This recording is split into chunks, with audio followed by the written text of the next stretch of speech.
कुशाग्र हत्याकांड में 3 आरोपी दोषित, 22 जनवरी को सजा पर फैसला आया।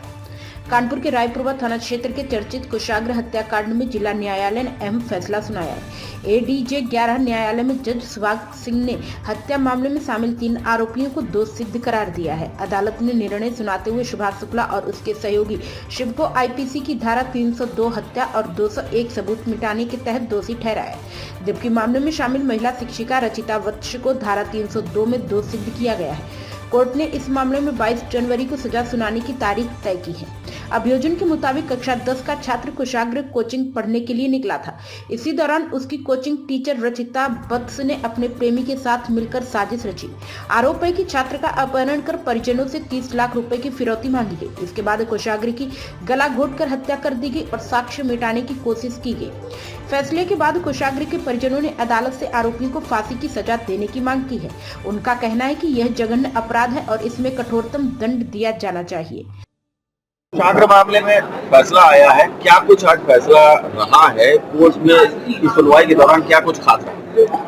एडीजे 11 आदरणीय सुभाष सिंह साहब की कोर्ट में रायपुरवा थाने का चर्चित कुशाग्र हत्याकांड का विचारण हो रहा था। आज निर्णय की तिथि नियत थी।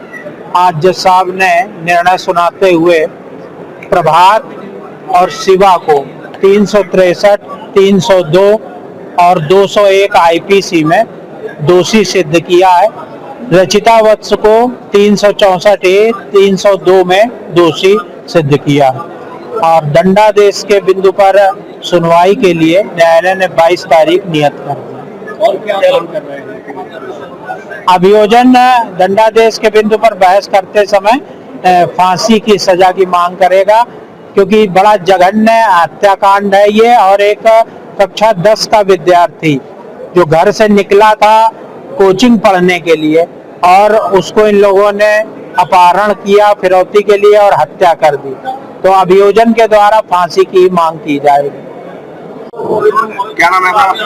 हमारा नाम सुमित कनोडिया है। सुमित जी, क्या कुछ घटना हुई थी और आज किस तरह से निर्णय आया है? एक न्याय की प्रक्रिया रही और उसमें आज सफलता लगी है, परिवार के हाथ में सफल हुआ है परिवार न्याय लेने में। क्या कुछ था ये पूरा मामला?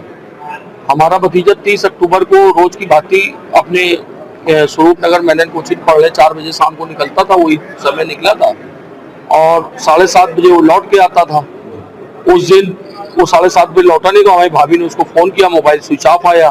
फिर उसने भाभी ने हमारी मैनन कोचिंग फोन किया, वहाँ पे उन्होंने बताया कि आज कुशाग्र आया नहीं है। उसके बाद हमारे भैया को उन्होंने फोन किया, भैया फोन मेरे पास आया, हम लखनऊ से यहाँ आए। उतनी देर में फिरौती का लेटर भी आ गया था।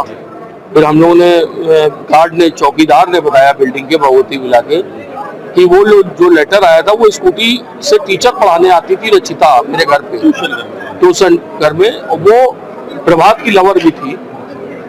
तो रचिता को मेरी भाभी ने फोन किया, उसने कहा स्कूटी मेरे घर में। भाभी ने पूछा, फिर हम लोग गए उसके घर, वहाँ स्कूटी मिली नहीं। फिर प्रभात के घर गए, वहाँ स्कूटी मिली, प्रभात मिले। फिर यही सब हुआ। पुलिस ने फिर वहाँ पे सब इन लोगों पूछताछ चालू करी। फिर इनके हाथे का वहाँ वीडियो फुटेज मिल गया, उसमें कुशाग्र भंडरिया में जाते हुए मिल गया। फिर अकेला प्रभात निकला, मतलब इन लोगों ने उसी समय 4:30-5 बजे उसका गला घोंट दिया अंदर ले जाके। क्या लग रहा है किस लिए हत्या की होगी? उसमें 30 लाख रुपए की फिरौती इन लोगों ने मांगी थी। एक्चुअली में रचिता के माँ बाप एक्सपायर हो चुके थे और उस प्रभात के साथ उसके मतलब हर तरीके के संबंध थे। उसमें ये लोग शादी करने के लिए प्रभात मैच का सट्टा अट्टा खेलता था, पुलिस ने जो बताया। तो इन लोगों का पैसा नहीं था, तो इन लोगों ने सोचा कि चाचा लखनऊ में रहता है, रचिता को मालूम था, और पिता सूरत में कारोबार करते हैं। आज जिस तरीके से फैसला आया उसको किस तरीके से देखते हैं?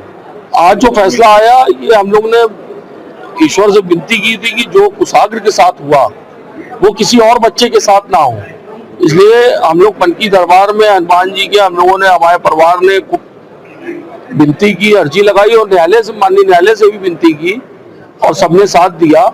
दूसरा, इसमें हमारे जो परिवार की मांग है, तो इसमें एक व्यक्ति को फांसी की सजा होनी चाहिए, क्योंकि इन लोगों ने जो 40 मिनट कुशाग्र को अंदर रख के गला घोटा है, जो दर्द मेरे भतीजे कुशाग्र को हुआ है, जब वो दर्द इनको महसूस होगा तो ये नजीर बनेगा। आज कोर्ट ने ये कहा है कि कम से कम आजीवन इन तीनों को होगा और हो सकता है कि 22 तारीख को इसमें से एक आध को फांसी भी हो जाए। आज सुनवाई में क्या हुआ? आज सुनवाई में जज साहब ने कहा कि हमारे जीवन का ये ऐसा केस है जिसको करते हुए हमें भी बड़ी खुशी हो रही है कि इसमें हम सजा कर रहे हैं। ठीक है। प्राइम संदेश न्यूज से संवाददाता मयंक सैनी की रिपोर्ट।